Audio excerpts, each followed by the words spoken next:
Hi there, my name is Roshan Akagahi, and I am going to present project number 4, the JavaScript Single Page Application. For this project, I decided to do something I'm calling Study Share.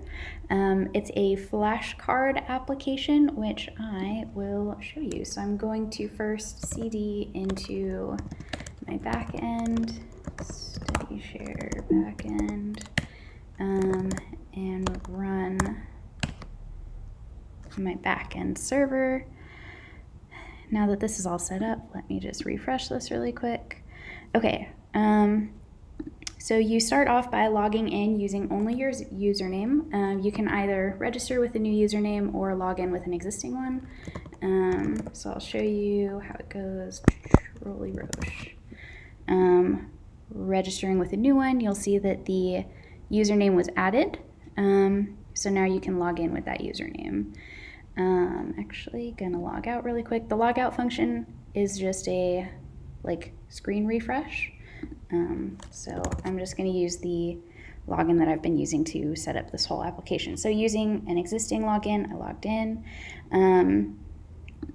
You can add a new subject, and these are like class subjects like chemistry, geography, you name it.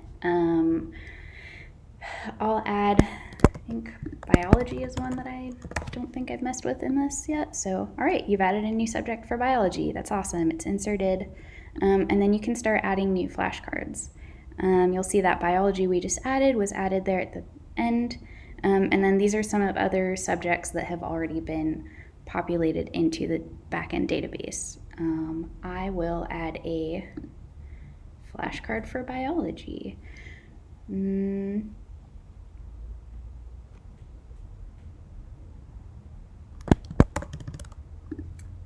Let's use, so flashcards have terms, definitions, and the subject that they belong to. So for the term, I added cell, and the definition for a cell is, as you can tell, I have not taken biology in a long time, but I think it's the building blocks of life or those amino acids. Well, we'll just call them the building blocks of life.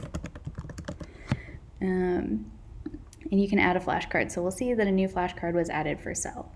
The last function that we have here in Study Share is the study feature. So you can select a subject. Biology was the one where we just added the flashcards. And then you can either choose all available flashcards. So what's really cool about this app is it either lets you look at the global scope, so like anyone who has added any flashcards for this particular subject, or you can only study your own flashcards if, let's say, someone is adding incorrect flashcards. Helps to only be able to look at your own. Because there's only one, I'll show you all of the available flashcards so you can just start studying. It loads all the flashcards and then you can just start flipping through.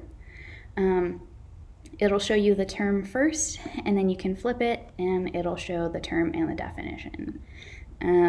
Usually when you click next, it should go to a random one. So let's start another study session with more flashcards so I can show you guys how this works. All right.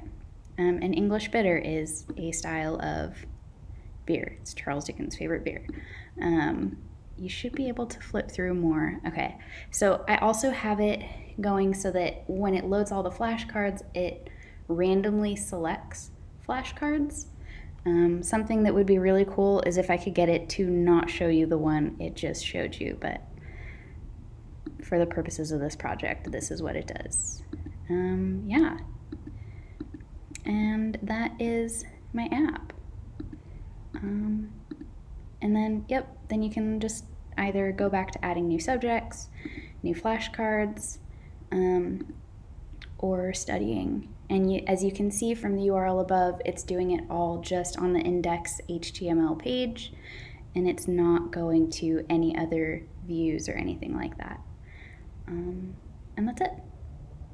And then you can log out, which just refreshes the page. And that's it. Thank you.